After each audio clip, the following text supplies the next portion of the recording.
యేసుక్రీస్తు నామములో మీకు అందరికీ వందములు.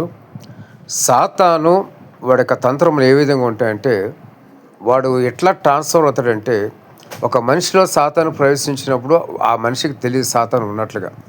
అయితే అతని నోటి మాట ద్వారా వేరే ఒక ఎవరైతే వింటారో ఆ వినే వాళ్ళ హృదయాల్లోకి వాడు చొరబడతాడు. సాతాను మీకు కనిపించేటట్టు రాడు. మీరు వినే మాటలు చాలా జాగ్రత్తగా ఉండాలి. మీరు ఎవరితో మాట్లాడుతున్నారో వాళ్ళు చెప్పే మాటల్లో సాతాను రాడు. కొంతమంది మాట్లాడినప్పుడు వెంటనే హృదయంలో కలవరం వస్తుంది, విశ్వాసాన్ని కోల్పోయే పరిస్థితి వచ్చేస్తుంది. అందుకనే దేవుని వాక్యం విశ్వాసులకి పొత్తు లేదని మరి పౌలు గారు చెప్తున్నారు. అవిశ్వాసులతో విద్యుడుగా ఉండొద్దని పౌలు గారు చెప్తున్నారు. కాబట్టి తెలుసుకోవాల్సిన విషయం ఏంటంటే, మనుషులు ఏ మనిషి అయినా బయట వెళ్ళినప్పుడు ఏ మనిషితో మీరు మాట్లాడినా సరే, ఎవరైతే రక్షణ మారుమనసు పొంది ఉంటారో వాళ్ళ గురించి నేను చెప్తున్నాను. ఎవరితో అయితే మరి వేరొక వ్యక్తులతో మీరు మాట్లాడుతున్నప్పుడు వారికి ఆ నోటి మాటను బట్టి మరి అనేకసార్లు సాతాను వాడు మీ మీద దాడి చేసి మిమ్మల్ని కృంగతీస్తాడు, లేదా మేము ఒక ఆందోళన గురి చేస్తాడనమాట.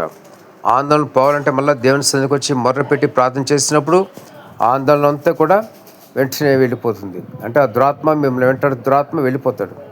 ఒకసారి నేను సిటీకి వెళ్ళి మరి ఇంటికి వచ్చిన తర్వాత ఒక అనీజినెస్, నాకు తెలియని అనీజినెస్ అంటే నా వెనకాల ఎన్నో దురాత్మలు వచ్చి ఉంటాయి.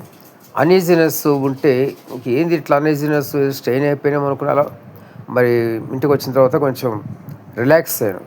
రిలాక్స్ అవ్వగానే కొద్దిసేపు తర్వాత ఒక శబ్దంతో, ఒక విజిల్ లాంటి శబ్దంతో అది సైతాను బయటికి వెళ్ళిపోయింది నా దగ్గర నుంచి.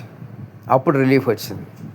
ఈ విధంగా సైతాను ఏం చేస్తూ ఉంటాడంటే, మనుషుల హృదయాలలోని యొక్క సమాధానం, సంతోషాన్ని పాడు చేయడానికి వాడు మరి సాతాను సంబంధించిన మనుషుల్ని వాడుకుంటుంటాడు. కాబట్టి చాలా జాగ్రత్తగా ఉండాలి. మారుమనసు పొందిన వాళ్ళు మీకు ఆ పరిశుద్ధతని, పవిత్రతని, మీ సహనాన్ని, ఓర్పుని కాపాడుకోవాలంటే కనుక చాలా జాగ్రత్తగా ఉండాలి. ఎక్కడికైనా దేవుని చిత్తంలో ముందుకు సాగాలి.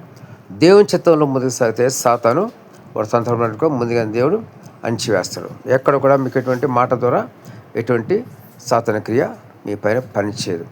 ప్రతి ఒక్క జ్ఞాపకం చేస్తారు. సాతాను మనిషి యొక్క నోటి నుంచి వేరొక మనిషి యొక్క మరి హృదయంలోకి ప్రవేశిస్తూ ఉంటాడు, వాళ్ళ యొక్క మనసులోకి ప్రవేశిస్తూ ఉంటాడు.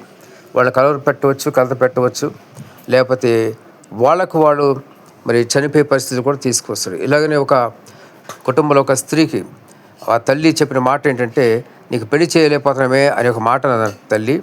వాళ్ళు బయటికి వెళ్ళొచ్చే లోపల ఆ కూతురు సూసైడ్ చేసుకుని చనిపోయింది. నోటి మాటల్లో చీకటి ఉంటుంది. కాబట్టి ప్రతి ఒక్కరు జాగ్రత్తగా ఉండండి. దేవుడి మాటలు దీన్ని ఆశించిన కాక ఆమె.